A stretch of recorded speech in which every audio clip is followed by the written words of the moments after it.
So when I was at Capital One, that was when I started to have an awakening. We have to remember that I have always been awake my whole life, other than when these people strategically put me to sleep or kept wiping, the slate clean and stuff like that. Basically, restarting me back at the beginning of the game while they were already on the 50th level, kind of bull crap. And I'm still winning. But anyway, when I was at that job, I was going through a lot. And then when I was losing that job, I was going through a lot so bad that I started leaning into religion, thinking that that was the answer that was going to help me get closer to God, help God hear me, whatever the case may be. And it was not working. At that job, I learned so much that I didn't know before because my parents intentionally undereducated me about how the ways of the world work, so I couldn't defend myself. You know what I'm saying?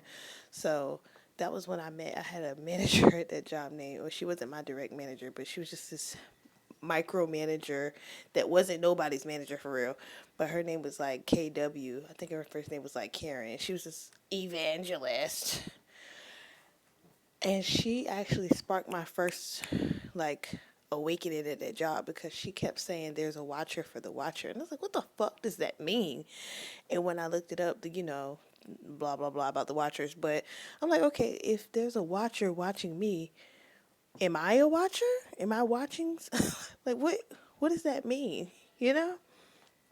And then shows like Sleepy Hollow and stuff like that start coming out, and it started, making more sense about my role and position and who I was. But at the time, again, I'm starting to lean into religion because I'm trying to make logical sense of what was happening to me.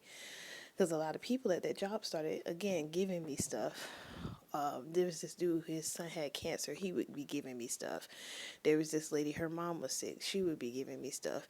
There was this other lady, she had issues. She would give me stuff. There was this man who had cancer himself, and he was giving me stuff and wanting me to quote unquote take his hand all the time.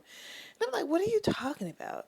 I don't like touching people, and you know this. Why do you want me to take your hand? Like, he would pay me dang on there every week to make him cake. And I was like, what the heck? What are you doing? But it was because of my energy. These people knew I was a healer before I knew I was a healer.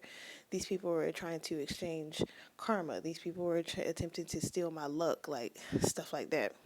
And people don't understand why I absolutely don't like touching people. I don't like touching things. I don't like being around people. It's because my entire life people have been manipulating energy I didn't even know I had, but yet the whole time hating me and hindering me and pushing me and holding me back. Like, it's crazy. It's absolutely crazy. So this is why I enjoy being left the fuck alone.